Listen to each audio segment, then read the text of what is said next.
Saddam Hüseyin'in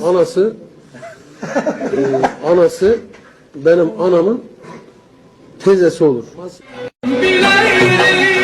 İki farklı ismi aynı haberde buluşturansa İbrahim Tatlıses'in bu ilginç açıklaması oldu. Peki İbrahim Tatlıses bu açıklamasıyla şaka mı yapıyor yoksa gerçekten de Saddam Hüseyin akrabası mı?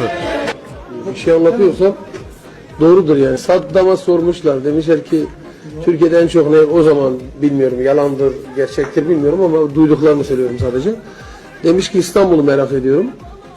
Türkiye'yi tabii ki merak ediyorum. İstanbul'u merak ediyorum. Bir de İbrahim Tatlıses'i merak ediyorum. Aslında iki ismi yan yana getirince aralarındaki müthiş benzerlik dikkat çekiyor. Tatlıses'le Saddam Hüseyin'in kaşları, bıyıkları hatta gözleri tıpatıp aynı. Saddam Hüseyin'in anası benim anamın teyzesi olur.